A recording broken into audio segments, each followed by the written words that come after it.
please, everyone. Thank you. My name is Lucius Lugufellinus Maritimus, and I have the honour of being your Dominus Funebris this evening. This means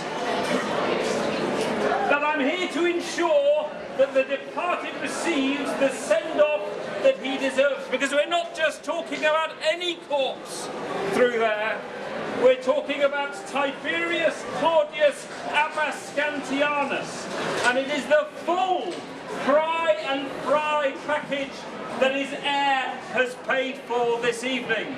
We have musicians, we have professional mourners, we have full cremation, and of course we have the climax of the whole exercise, which is the installation of the urn in the family mausoleum. So I hope you enjoy this funeral, everybody. Now, can I ask everybody involved to take their places? Lictors, first of all. Come through, please. Be sure to keep the plebs out of the way of this most august ceremony. The plebs this evening seem especially smelly and unkempt. You have those rather brutal-looking fascates. Feel free to use them. Musicians. Aulos player. Check. Bukina player. Check. Drummer. Thank you. Slow and steady, please. Let's keep this as dignified as we should. Mourners.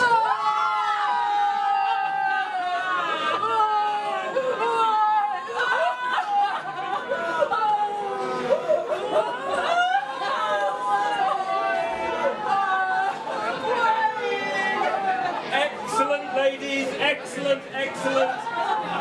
Splendid ululation, splendid grief-stricken gesticulation. But what would we expect from professionals like you, anyhow? Archimedes, do you have your mask? Good, good, good.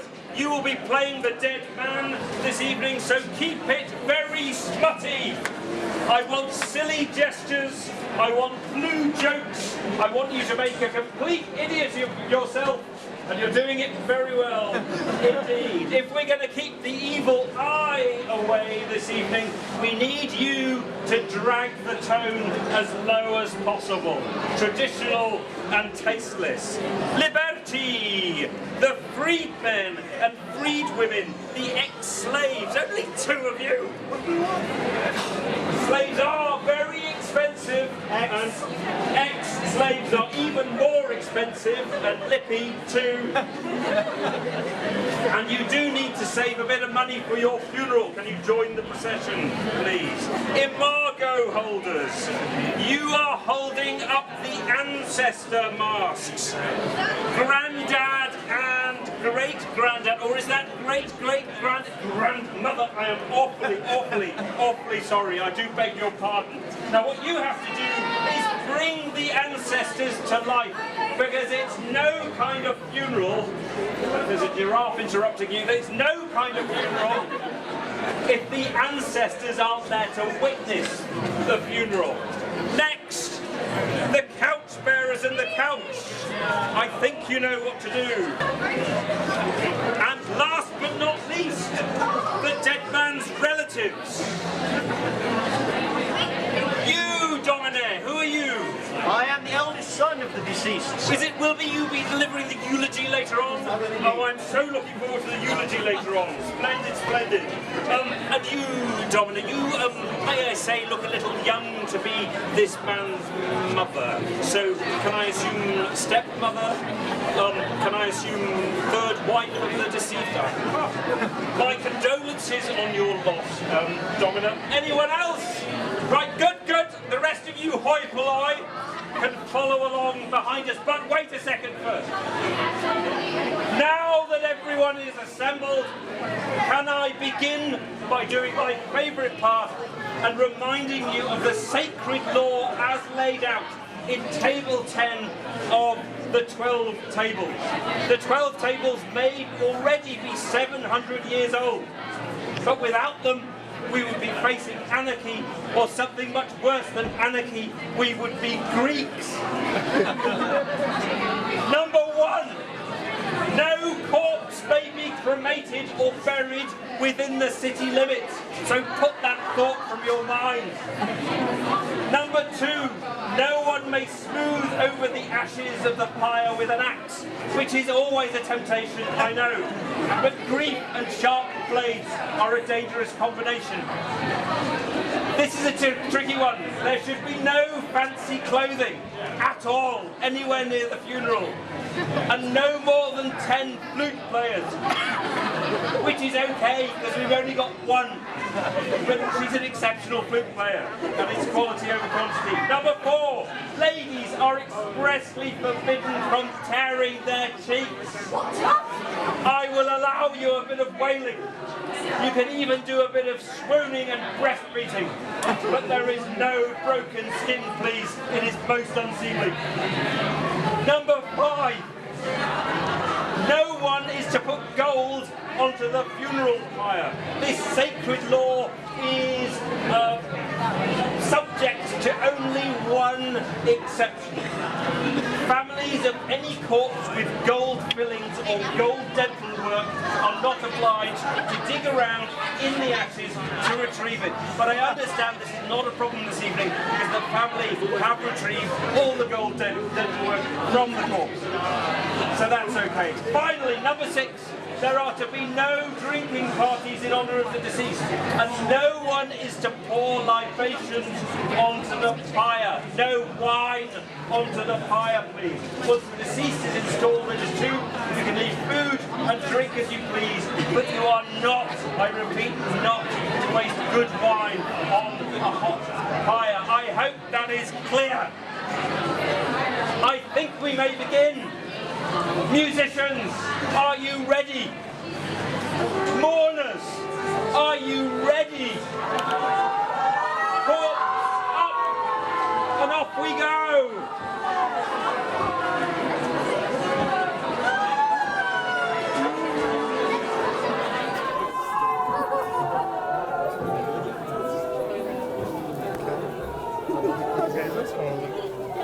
I'm very relaxing.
The poet Hesiod.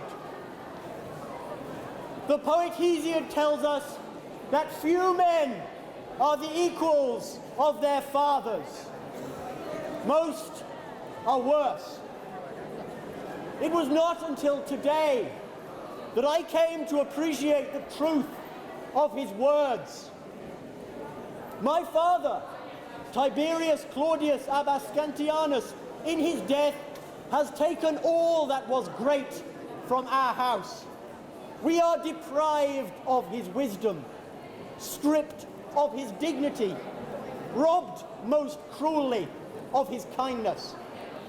And I am left here to face you with nothing but the honor of a mighty name and my own poor talent for speaking.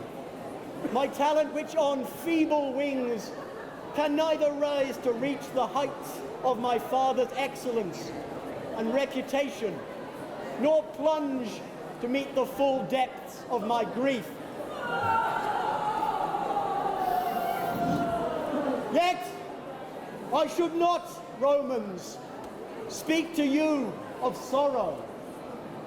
Shame should hold me back. For how much less is the sorrow of one man who has lost a kind and noble father than of a whole city which has lost a true and faithful servant. The distinguished knight Tiberius Claudius Abascantianus served Rome with all his strength for 35 years, from the day he put off the tunic of his boyhood to the day he was dressed in his funeral robe. Having served as one of the 4 men who administered justice in Ostia, he began his military career at the age of 19 as prefect of the mounted cohort Tertia Bretonum Veterana.